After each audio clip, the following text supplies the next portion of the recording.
Hi guys, welcome back. I have created a bunch of different paints using some things that I have in the kitchen. You might have some different things to experiment with in your kitchen, but you need to make sure you ask your parents' permission before you start using their spices and food dyes and other foods that you might have laying around. So in a previous video, I showed you guys how to make the otter who loved to hold hands. And in this video, I'm going to be using some spices and some drinks and different foods to paint that particular picture. So I made a little chart over here for myself so I know what my colors look like before I use it on my finished picture. So I'm going to go through them with you. So the top half are the spices. So in a little container, I put about 2 tablespoons or 1 tablespoon of a spice and put warm water in it to help the spice leak out their colors. You don't need to use boiling water. I just used hot water from my faucet. So this is my paprika, and you can see the paprika makes like a reddish brown over here, and the turmeric makes a really nice golden color. But I also tried things like curry paste and cinnamon and black pepper. Now the cinnamon and the black pepper didn't dissolve very well, so you can actually see pieces of the spice and some grit in the paint. So if that's going to be a problem for you, I wouldn't choose those. But also I used my leftover coffee from this morning. So I have that here in my coffee mug.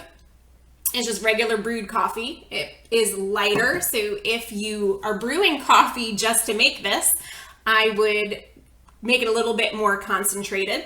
Then we also have some tea, and I made raspberry tea, so it gives a little bit of a red tinge, but I put just a little bit of hot water and 2 tea bags to get the color really concentrated. And then of course you can use food dyes that you can buy in the store. Those seem to be working the best. And so that we're not staining our hands or our table or our paintbrush, you just want to use a pea-sized amount, like a little teeny tiny dot of that and a little bit of water, and you'll have just enough that you need to create your picture. Now, the blue gel frosting, it did make a little bit of a color, but it didn't work out so well. And then finally, I have some beet juice. So I actually opened a can of beets and poured some of the juice out into this container, and it makes a really great red-violet color. So even if you're not painting your otter, you can try some of these things out. My art room smells delicious right now because I'm trying out all of these different colors. And the other thing you want to keep in mind, if you're using things like coffee and tea and beet juice, they are slightly acidic. So eventually they're going to wear out your paper and turn your paper yellow, and your paper might eventually weaken because acid does break up paper because paper has natural fibers in it. So if you choose to use the tea or the coffee in your artwork, you might want to take a picture of it because it's not going to last a really long time. It's not going to break apart right away, but it's not going to last forever. But I'm surprised with how bright, and I know that my camera picture looks dark. I've been trying to remedy that because I have about 7 different lights on here, but my camera does not want to adjust to make it lighter. But these colors came out very, very bright and vibrant. So again, you just use a couple tablespoons of the spices and a tiny bit of water. Remember, the less water you use, the more concentrated your color is going to be. And I'm going to show you it's kind of watery, if you can see that. But I didn't really use a lot of water with the spices to help it stay nice and bright. So I'm going to start painting with it, and we're going to see how this goes. I'm probably going to pause the video a couple times to make sure that I'm not making the video too long. So just like with any other watercolor, you're going to need a paper towel, and I'll move it over here, to dry your paintbrush on. You're going to need a paintbrush, and you're going to need water to wash your brush so you don't mess up your colors. So like always, I'm going to start with my lightest color, and I'm going to do the bellies of my otter and the little face parts with the turmeric because it has a really golden brown lighter color. So here it is right here. And just like normal, if you have too much in your brush, you wipe it off. And we're going to trace our shape. So I'm going to use my paintbrush to trace my shape and try not to go over the lines. Now since I'm going to use a darker color in the other parts, it's not going to be a big deal. And then after you trace your shape, what do? Actually, I'm tracing my shape, filled in my whole shape, so I'm going to do it over here. After we trace our shape, we fill in neatly and completely. That's right.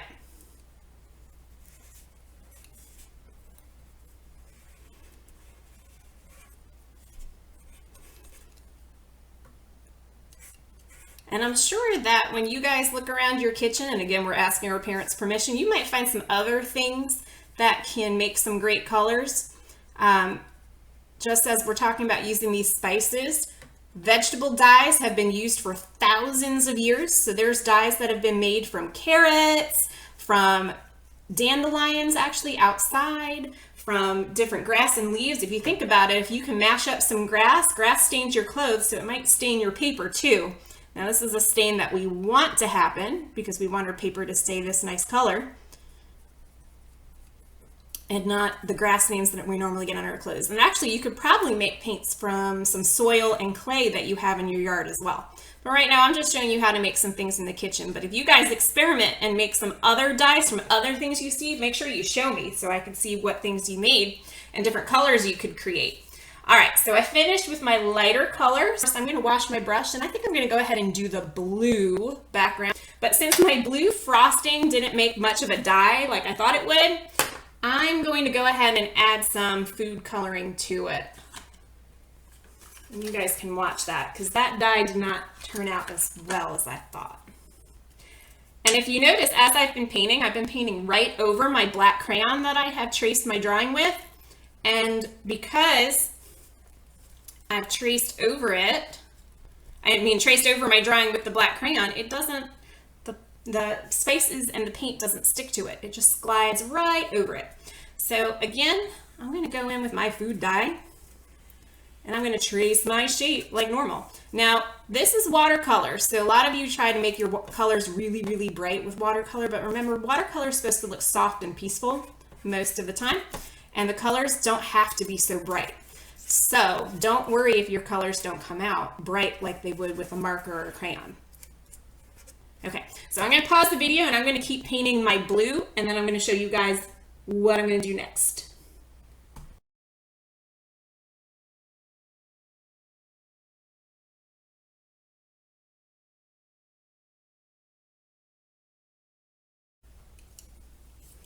All right, so I have made my blue water background, and again, it looks lighter on the screen than it really does in real life. So what I'm going to do now is I'm going to add some other colors to make some ripples in my water. So around my otter, I'm going to take some of my purple food dye and make some little ripples and circles so it looks like the otter is swimming. And it's going to blend into the blue because the blue is still a little wet. And it makes some really neat effects. I also might add, I'm going to go add some green as well. And again, the green is food dye. To add some more colors. It looks a little yellow up there, but I promise it's green. And all the colors will kind of blend together.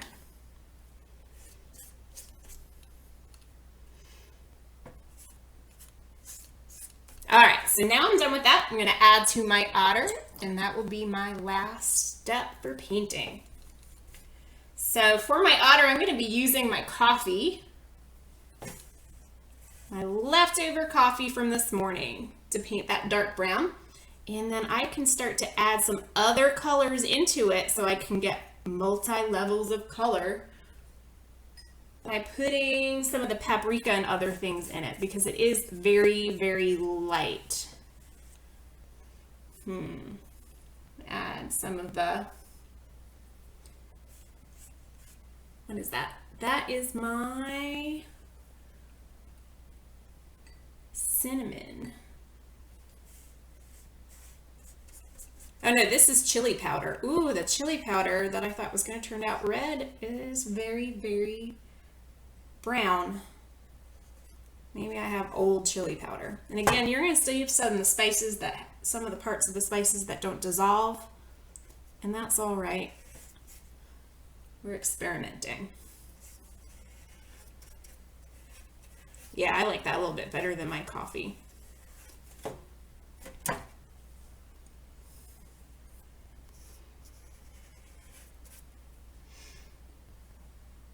But I will take some of my paprika, like I was saying now, and maybe add some reds into the fur.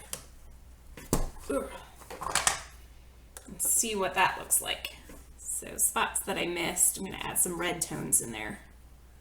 And I also made some black pepper that I didn't try out yet. No, I did. It's just very, very grainy.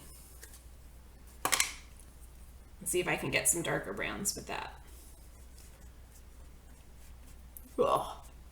See, that's why I experiment. Didn't do much, and it smells pretty bad in here now with all these different spices. So maybe not black pepper, guys. I'm going to go back to my chili powder, because I think I like that brown the best for my otter.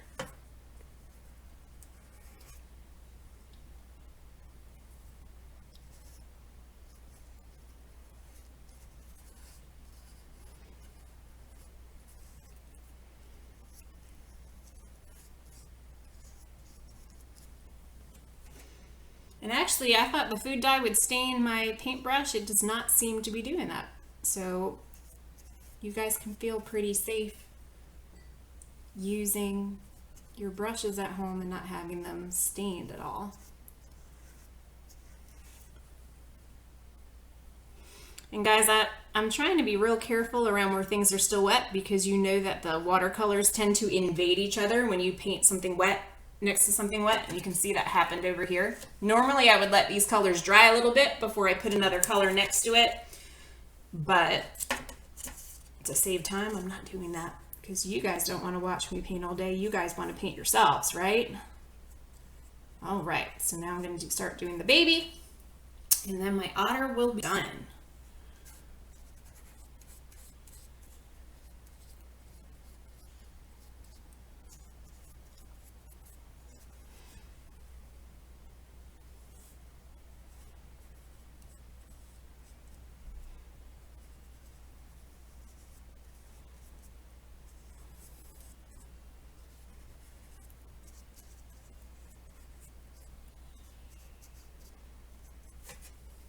Oh, it looks a little different. I'm looking on the screen. It looks a little bit different than it does in person. So there looks like parts that I haven't painted, but that's just because the colors turned out a little bit lighter. So all of this has the turmeric in it, but it looks a little bit splotchy just because of the other colors that are in it. All right, guys, so I am finished with my otter. And one thing I forgot to point out before you start, you want to make sure that you put something down on your table, because I would hate for food dye and spices to ruin something at your house. Oh, you know what? I'm going to add a little bit of red to the nose and see what that looks like. Oh, there's my beet juice. Now, otters have black noses, but I just kind of wanted to add the color since I made it. All right, guys, I hope you're staying safe and healthy at home. Remember, if you create something using all these paints, or if you create your otter video, please post it to me on Facebook on one of the choice board links, or you can upload it onto Artsonia at any time in the work folder. Okay, so take care, stay safe, stay healthy, and I miss you. Bye.